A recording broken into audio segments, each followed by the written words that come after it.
ci kenn ci seeni avocat di wuyu ci turu maître Patrick Kabou bi nga xamante ni nii jottali na bataaxal bi nga xam ni doomi Sénégal la ñu daan ca réew Maroc toll ci 18 fukki doomi Sénégal ak juróom-ñett ñii ñu daan leen juróom-benn weer ñii atuk yàlla gannaaw gi ñoom supporter dañu teg loxo daan leen condamné leen ñuy tëdd kaso ca réew Maroc def nañ ab bàttali ci mbir ma nga xamante ni ñeel na daan googee ñu leen daan. ci kàddug maître Patrick Kabou mi xamle ci bataaxal boobu les chers compatriotes yéen samay mbokki saa Sénégal mes clients considèrent que ce procès n'est pas le leur car n'ayant pas respecté leurs droits mu ne ci kàddug supporters yi ñoom supporters yi ñi nga xamle ni procès boobu nga xamante ni am na du seen bos ndax la nga xam ni moo gën a suufee ci jëflante diggante nit ak bànqaas woo xam ni dafa tegu ci wàllum yoon mooy la gën a élémentaire muy seen àq ak yelleef sàmmonte wuñu ak yooyu àq. ñoom supporters yi di xamle ni il souligne n'avoir compris ce qu'on leur reproche qu'à l'audience du 12 février suite aux traductions en wolof faites par le vice-consul du Sénégal ñoom supporters yi di xamle ni ba audience bi ñuy amal le 12 bi ñu dàq amal ko le 19 xamuñu woon lan la leen di toppee lenn daal la ñu am ca audience boobu mooy benn traduction boo xamante ni en wolof la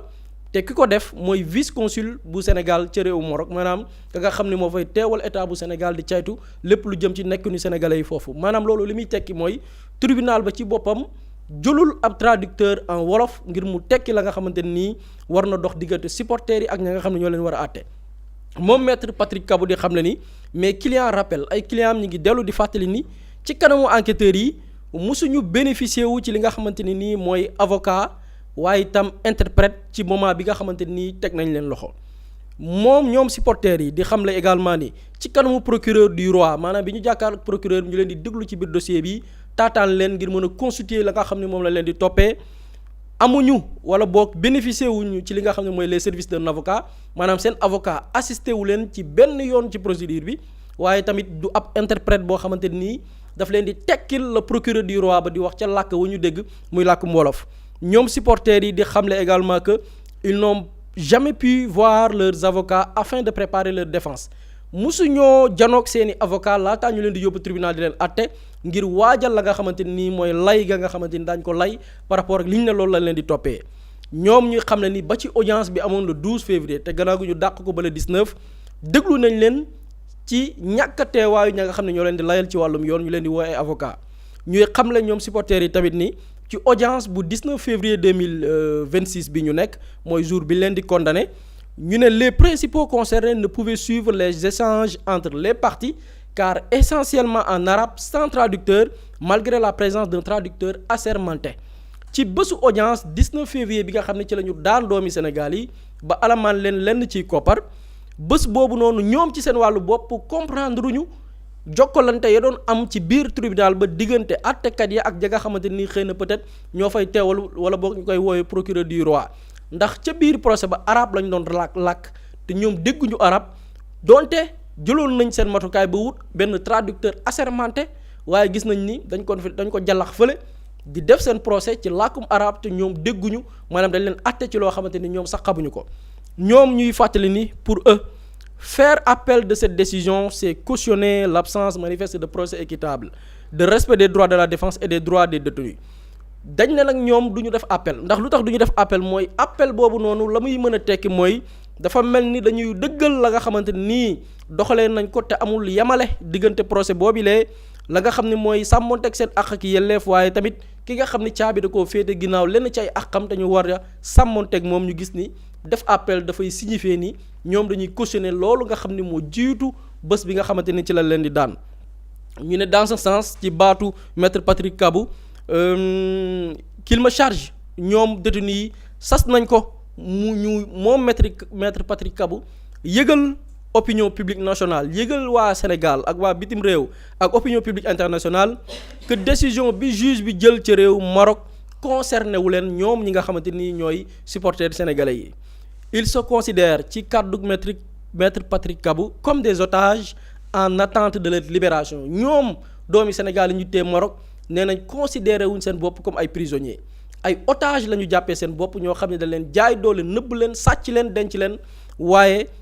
du ñu considérer seen bopp comme ay détenus di xaar nag la nga xamante ni mooy seen libération donc loolu la ñu mën a jàpp soxna Ramatoulaye ci surtout dossier bi nga xam ne ñeel na suñu doomi réew te ñu teg leen loxo ci réew Maroc. jërëjëf Boury am na solo Pape Samba ñoom neen du ñu def appel. effectivement et c'est benn décision la boo xamante ni dañ koy mën a comprendre pardon parce que tey jii li tax ñu ne ñoom du ñu def appel mooy bu fekkee ne da ngay def appel ça veut dire que yow reconnaître nga ni procédure bi ça a été une procédure légale jaarale nañ ko yoon mais ni jugement bi rek nga d'accordul foofu la ñuy waxee ni appel mën na ñëw maanaam procédure bi jaar na yoon li ñu wax yépp jaar na yoon mais man jugement bi d'accorduma ci non seulement nag ñoom jugement bi d'accorduñ ci mais aussi procédure bi fu mu jaarale wuñ ko yoon donc on ne peut pas parler d'un procès équitable bi nga xamante ni ñoom jox nañ leen ko parce que toutes les conditions d'un procès équitable amuñ ko communiqué wuñ leen les faits yi ñu leen di toppee ils n'ont pas eu accès à leur avocat ci début procédure bi ba fu muy mujjee amuñ interprète boo xamante ne c'est-à-dire que li gën a grave mooy boo xoolee ci biir dossier bi nee nañ c'est le vice-consul moom moo doon jottali les prévenus li ñu leen di toppee c'est-à-dire que c'est extrêmement grave le procureur du roi jël ay décisions yoo xamante ne day xañ l'accès aux tribunaux à maître Patrick Kabou bi nga xamante ne moom mooy ki leen di layal c'est-à-dire que dans ce dossier-là l'État du Sénégal a voulu être légaliste maanaam ne dañuy respecter la souveraineté du Maroc par rapport ak ñoom ni ñuy defee seeni jugement mais ce dossier ce n'était pas un dossier de légaliste c'est-à-dire que c'était un dossier diplomatique boo xamante ni c'est un rapport de force man loolu laa gëm dans ce dossier-là c'était un rapport de force c'est-à-dire que Maroc ci seen ñàkk fair play ci seen ñàkk gëm yàlla ci seen ñàkk nangu le fait qu'ils aient perdu la finale il fallait que ñu trouver ay boucs émissaires pour leur rejeter leur frustration et ils ont trouvé la parfaite occasion en jugeant les Sénégalais ne ñun suñu mer bi yépp ñoom lañ koy sipp et pour faire comprendre que ni Maroc c'est-à-dire que après cette finale ñoom dañoo nekk dans une logique boo xamante ne ça peut même toucher les relations avec le Sénégal mais nit ñi di ci bàyyi xel les prochains Sénégal Maroc parce que mën nañ dajawaat ci ay compétition match yooyu nan la nar a demee aujourd'hui imaginons un seul instant Sénégal war a dajeek Maroc jouer ko stade Abdoulaye Wade problème de sécurité yi fa mën a am Sénégal war a dajeek Maroc ci biir Maroc nan la nar a melaat encore par rapport à ces conditions là Maroc boo xoolee ñoom nag ci seen doxalin bi yépp maa ngi gis sax au niveau de la CAF ñu ne le président de la commission des arbitres dañ ko bëgg a tëbal parce que jàpp nañ ne moom moo influencer l'arbitre à ce que mu bañ a sanctionner les joueurs sénégalais c'est-à-dire que Maroc dañoo ñëg te seen ñëg bi yépp la ñu bëgg a teg nag ci suñu ndaw Sénégal yi nga xamante ne ñu ngi foofu détenir leen et c'est très important l'utilisation du mot otage parce que ay otage lañ dañ leen a jàpp respecté wuñ seeni droit juger leen de manière mais vraiment pas normale wala boog pas procédurale après nga ni condamné nañ leen loolu ce sont des otages du royaume du Maroc et li ma doon wax sànq ni dossier bi c'était pas un dossier de légaliste c'est-à-dire que gatsa bi nekkoon ci biir terrain bi ñoom Pape Thiaw wane bi joueurs sénégalais yi wane dund une injustice xeex ko génn terrain bi ñëwaat gagner la compétition c'était la même dynamique la ñu waroon topp par rapport à ce sujet parce que le Maroc a été mis en confiance comment le Maroc a été mis en confiance dinañ ci waxaat di ci waxaat parce que jàpp naa ni foofu moo doon l'ouverture pour permettre au Maroc de faire certaines choses le communiqué du ministre des Affaires étrangères dañ ciy dellu si waat on ne peut pas gagner une compétition 18 Sénégalais ñu jàpp leen foofu am Sénégalais bu ñu fa rey wala bu dee dans des conditions obscures nga def tout un communiqué di tagg Maroc c'est-à-dire que jusqu'au jour d'aujourd'hui le ministère ne peut pas expliquer ce communiqué-là quelle était la pertinence du communiqué et communiqué boobu si c'était pour faire une diplomatie boo xamante ne une diplomatie de bon voisinage de fraternité quel a été l'impact de ce communiqué aucun impact parce que terewul marocains yi def li ñu bëgg a def ni ñu toppee dossier bi ils ont voulu être légalistes nekk dans ce terrain du droit gis nga ni gars yi ils n'ont pas respecté le droit c'est-à-dire que ba nga gisee l'avocat maître Patrick Kabou génn wax ni j'alerte l'opinion internationale que respecté wuñ droit yi lii wëg lii amu ko automatiquement l'État du Sénégal devait réagir par un communiqué public parce que li Maroc doon def noonu man li ma gëm de man loolu laa gëm ce n'est pas une diplomatie de coulisse moo koy régler c'était un problème boo xamante ne dañ ko waroon porter sur la place publique état bi am ci wàll mais aussi faire toute une campagne médiatique autour de ça man foofu jàpp naa ni normalement campagne médiatique boobu tamit gars yi waroon nañ ko ci def au niveau de la fédération c'est-à-dire que fédération beeg joueurs yëpp impliqué wu ci ku ci nekk def une vidéo libérer nos Sénégalais libérer li ñu def une campagne médiatique bu dense doon na am lu muy jouer mais bu fekkee ni nag dañoo gis ne état du Sénégal dañoo taxaw ñu ne waaw on respecte la souveraineté du Maroc le Maroc nous a montré sa souveraineté parce que ñoom ñu ngi def lu leen neex jàpp nañ suñuy ndaw réew teguñ ko ci benn droit teguñ ko ci yoon niñ leen traité on les a traités comme ñoo xamante ni weguñ leen nawuñ leen et je suis désolé de le dire c'est le sentiment qu'ils ont envers nous loolu mooy dëgg respecté wuñ te loolu wax ko ça ne attise pas la haine ça ne attise pas le feu mais respecté wuñu lu tax respecté wuñ dañ ko jëf ñu gis ko parce que tey ji on aurait pu comprendre ñu ne bon tëj nañ et condamné nañ les sénégalais foofu 18 yi fa nekk au même moment marocain bi dóor kurpañ sénégalais yi moom it daan nañ ko ñi nga xamante ne ñoo doon diri sénégalais yi daan nañ leen ramasseur de balles lii mooy sanction bi nga xamante ne def nañ ko ci ñoom mais il n'y a aucune sanction ñooñu toppewuñ leen dara léegi li xewoon ci stade bi yépp ñu bëgg ko sëf nag les supporters sénégalais moo tax nag il va falloir une réaction de l'État du Sénégal c'est-à-dire que mbir mi am na mais on ne doit pas rester dans le mutisme wala on se résout à attendre la grâce man loolu moo ma ci gën a métti c'est-à-dire que dans ce dossier dañoo dem ba léegi lenn la ñuy xaar mooy roi wu Maroc ci mbaaxam ci magnétisme c'est-à-dire que ci yaatuwaayu dënnam mu ne baal naa sénégalais waruñ fa woon egg et ci man foofu nag c'est un échec de la part de cet état du Sénégal dans ce dossier au niveau de la diplomatie man dama gëm ni foofu échec nañ fa parce que waruñ woon toll ci situation boo xamante ne dañuy saraxu grâce le roi du Maroc waruñ fa woon toll et loolu nag c'est à travers les communiqués yi ma wax mooy bu ministre des affaires étrangères et son mutisme actuellement ne peut pas être compris jugement génnee nañ ko nee nañ sénégalais yi lii lañ leen daan sénégalais yi ñoom nee nañ defuñu appel parce que ñoom dañoo jàppee seeni bopp otage mais où est l'autorité dans tout ça autorité bi lan mooy taxawaayam ban communiqué lay def pour wax ak sénégalais yi ne leen lii mooy situation bi ñun lii lañ ci def mais c'est-à-dire que boo communiqué wul ak sénégalais perception bi ñu am mooy suñu doomu réew yi nga xamante ne dañ leen jàpp fële on les a laissés à leur propre sort dañ leen abandonné au moment où la Coupe d'Afrique est en train de parader dans les régions ñoom ñu ngi leen jàpp foofu de manière illégale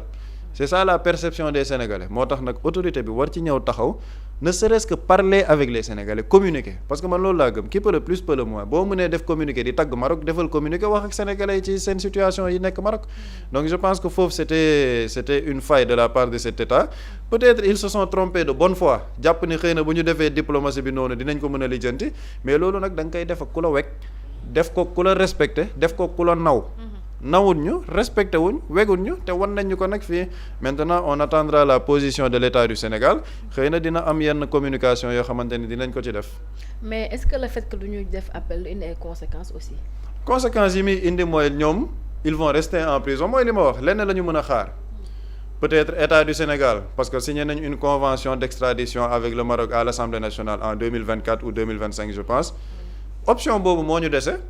ak grâce au roi au Maroc. comme ñoom nangu nañ nee nañ duñ def appel ñaar yooyu rek moo ñu dese extradition seen peine bi ñu mun ko tëdd fii au Sénégal jege seeni mbokk wala état du Sénégal wala de roi du Maroc moom plutôt ne man gracier naa leen toppeewutuma leen dara ñu libéré leen donc foofu nag la ñu warul woon egg man à mon sens waruñu woon egg ci dossier bi fii parce que ça montre lan ça il faut le dire ça on a montré une certaine faiblesse boo xamante ni gars yi noonu la ñu gisee yab ñu ci ba pare daan yi nga xamante ni daan nañ ñu ko maintenant nag comme il y a eu un échec par rapport à la gestion de ce dossier parce que nañ ko wax il faut pas ñu raay ko c'est un échec bu fekkoon ni c'était une réussite gars yi ñibbisi nañ c'est un échec maintenant nag à travers cet échec État du Sénégal ne rebondir xool nu muy redéplacer c'est-à-dire que position par rapport au Maroc et le ministre génn communiqué sénégalais yi c'est-à-dire que waxal ak sénégalais ci dossier bi lan ngeen ci def lan ngeen ci nar ban position ngeen ci am actuellement avec le Maroc pour qu'au moins sénégalais yi sax ñu am benn xel mu dal wala au moins ñu am lu ñu leen mën a dëfalee ci ni état bi mu ngi toppatoo sénégalais yi nekk au Maroc mais bu fekkee ni communication boobu nag amul malheureusement les sénégalais ñoom li ñuy jàpp rek mooy état bi dafa abandonné sénégalais yi nekk foofu.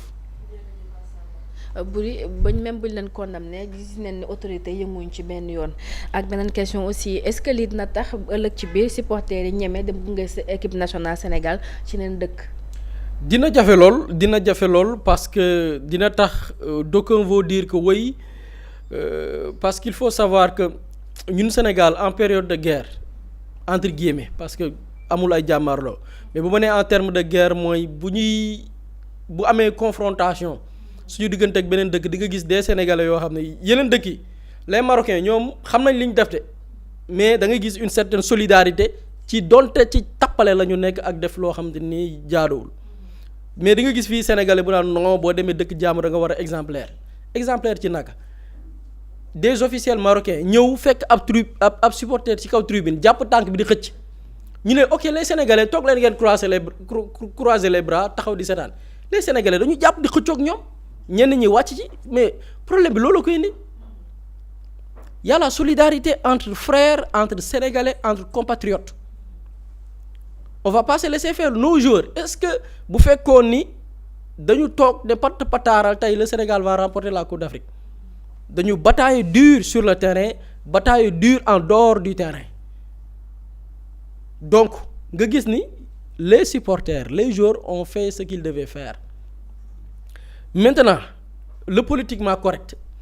parfois on le dit li ñu naan boo tenté benn mu mooy tenteel beneen ñun on a tenté la diplomatie Pape Samba wax na ko ñun suñu démarche bi njëkkoon mooy ñoom bi ñu defee seen jëfinu yoo xam ne nitewul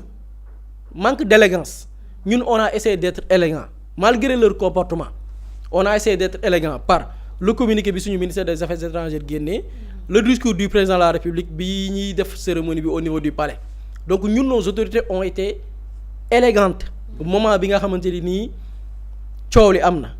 mais ban répondant lañ ci am est-ce que cette posture être élégant calme ok il faut être doux il faut caresser le Maroc dans le sens du poil lan la ñu coûté mépris la ñu coûté xoolee ñu bëtu ñàkk fayda la ñu coûté ñàkk a wekk suñuy doom la ñu coûté ñàkk a respecter li nga xam ne c'est des droits élémentaires on nous parle d'un pays autonome un pays indépendant bu moom boppam Pape Samba su lu ñu ne ko la fois dernière Maroc lu mu moom boppam tous les pays dañu ratifier ay convention au niveau international ci boo jàppee doomu jàmbur ci sa dëkk ban traitement nga ko war a accorder Maroc daf ko xaatim Sénégal xaatim ko yeneen xaatim ko parfois boo jëlee sax yenn convention yi ñuy ratifier au niveau international da nga gis dans plusieurs pays dañ ko jël def ko au préambule donc nga gis ni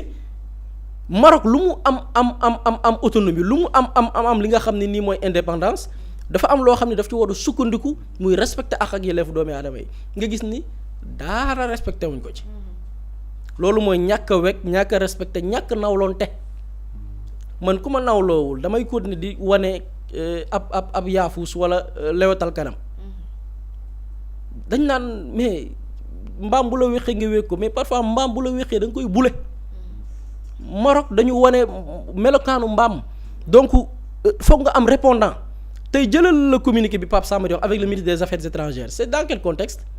pour féliciter le Maroc pour des compétitions quoi que l'on puisse dire football fo la mais pour mbirum po on a pris le temps bind un long communiqué féliciter est-ce que loo xam ne fo la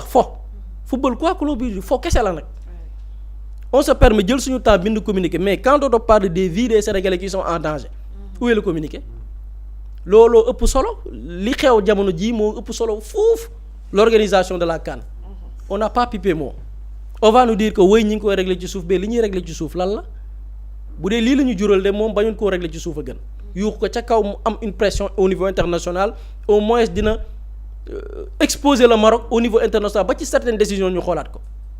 parfois il y a des choses qui ne se règlent pas ci ay téléphones des choses qui ne se règlent pas par la diplomatie dafa am yoo xamante ni parfois propagande da koy régler léegi nag man li ma gis mooy dossier bi na ko sénégalais régler seen bopp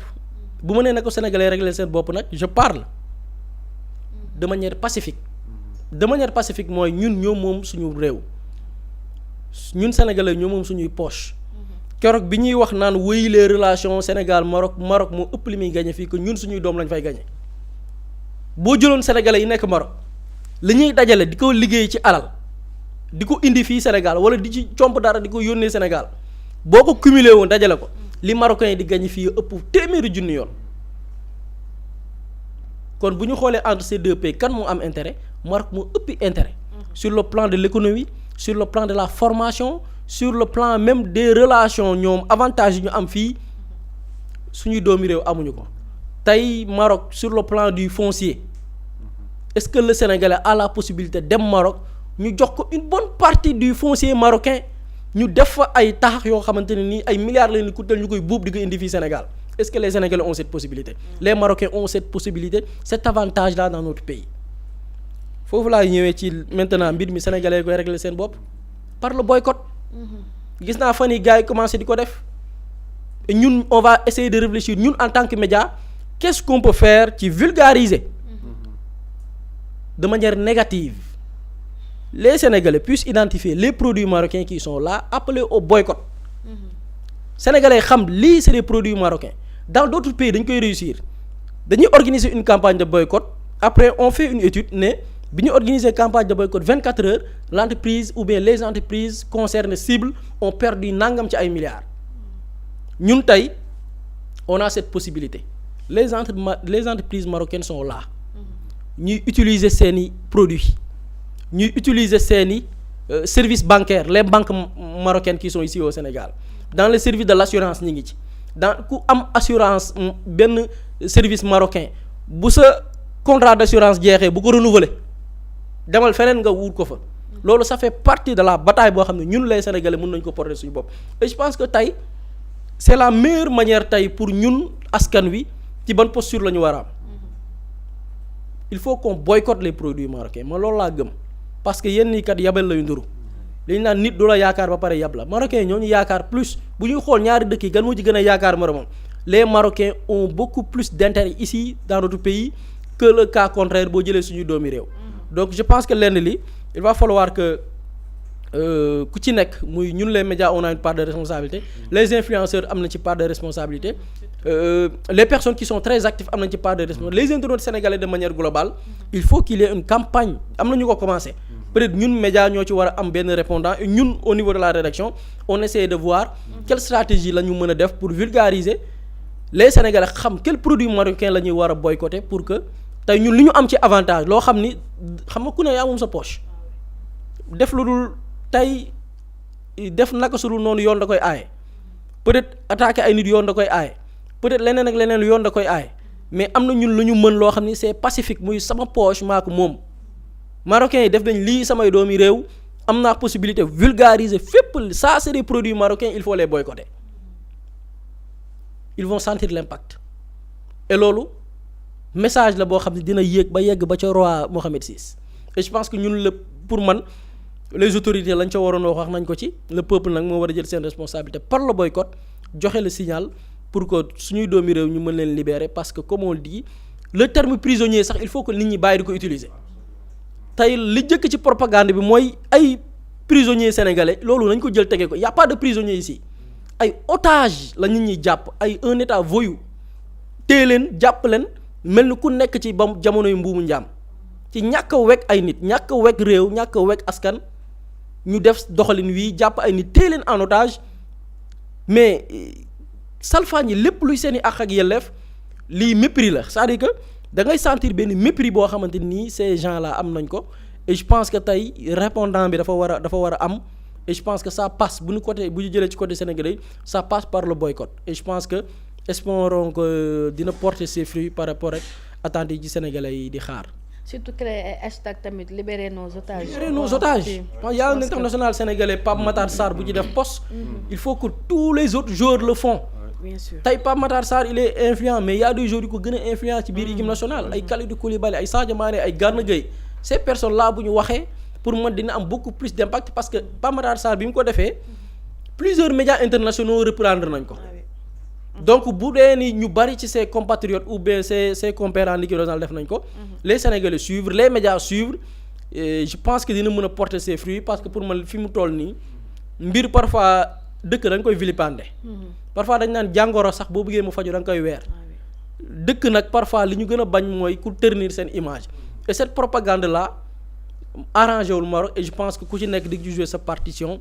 pour que les résultats yi ñu ciy xaar mu am ñu libérer suñu doomi réew ñu ñibbi si seen kër. surtout ça en tout cas du taaxal seen image de bu ñu ñëpp yëgee ni dañoo jàpp foofu ay doomi réew yi nga xamante ne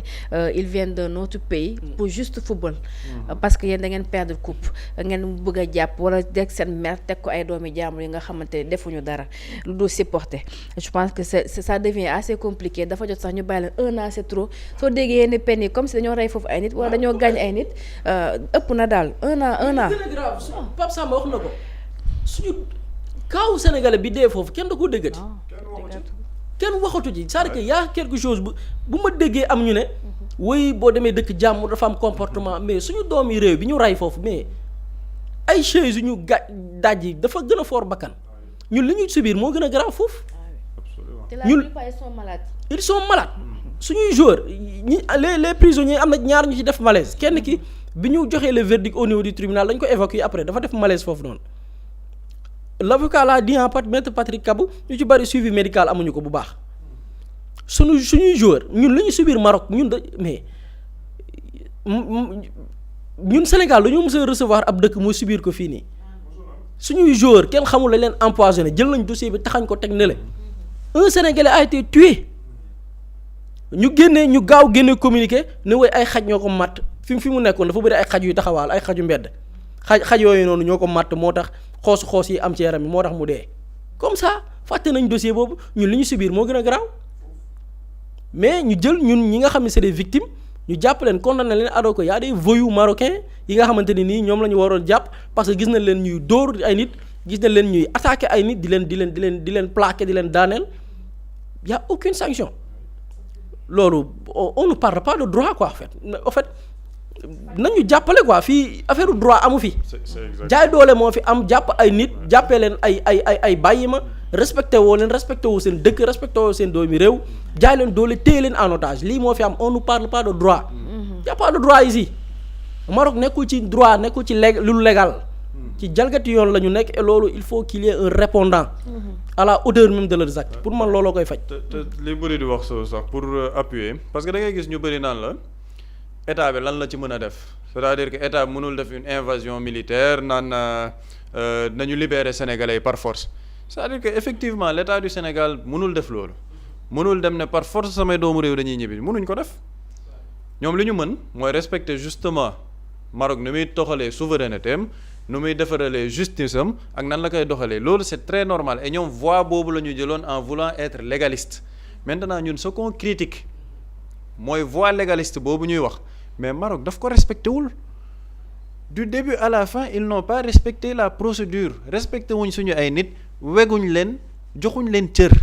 c'est ça qu'on critique dans ce dossier et puis loolu lan lañ ciy wax liñ ciy wax mooy quelle a été la réaction de l'État parce que kenn mënul wax ni maître Patrick Kabou waxul maître Patrick Kabou génn na ne j'alerte publiquement lii ak lii xew na ci dossier bi et li tax ñuy wax ni état bi mënoon na réagir mais ñun on suit les faits le cas de Madiambal Diagne quand l'ambassadrice de France Christine Fage a fait une déclaration ci mbirum Madiambal Diagne mais l'État a réagi par la voix de madame Yacine Fall dafa def communiqué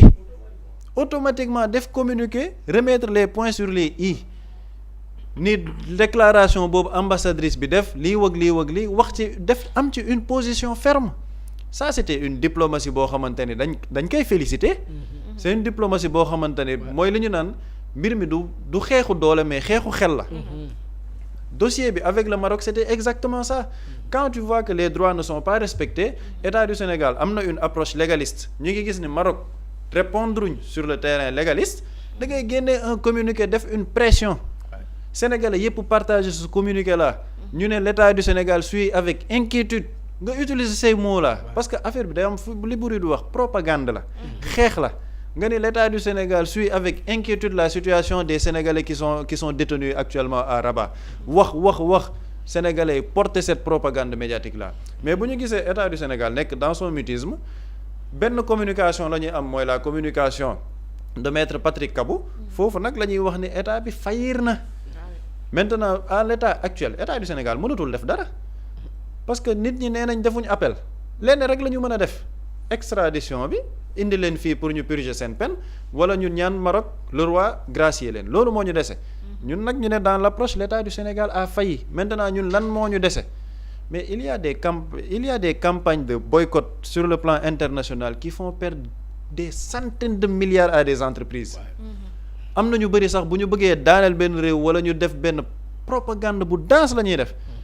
mais ñun on a ce levier là c'est-à-dire que Sénégal il faut ñu am culture du boycott am na yenn xeex yoo xamante ne boo koy xeex c'est pacifique yaa moom sa poche fu la neex nga koy dugal le Maroc ne nous respecte pas Maroc wegul ñu ngi téye suñuy sénégalais et il faut préciser ce sont des otages ay nit la yoo xamante ni dañ leen a téye foofu sur une base illégale c'est-à-dire que ay otage lañ nañu def une campagne médiatique dense médias yi ci war a wax ci influenceurs yi ci war a impliqué wu ci les joueurs de l'équipe nationale impliqué ci la fédération sénégalaise de football def un spot une vidéo boo xamante ne le président de la fédération s'exprime les joueurs s'expriment pour ñu ne nañu libérer les otages sénégalais xeex bi foofu la toll boo ko defee en 48 heures tu as une campagne médiatique dense boo xamante ni ça peut accélérer même grâce bi nga xamante ni ñu ngi koy tudd foofu la mbir mi toll et c'est ça qu'on appelle pour nit ñi def ko par rapport ak mbir mi fu mu toll et ça nag je pense que ce n'est pas trop demandé au peuple sénégalais te ñun dinañ ci def liñ ci war a def ça jërëjëf Pape Samba am na solo ñu yeggal li nga xamante ne mooy waxtaan wi rek ak jàll dem def li nga xamante ne mooy la revue d'études c'est juste après le jingle.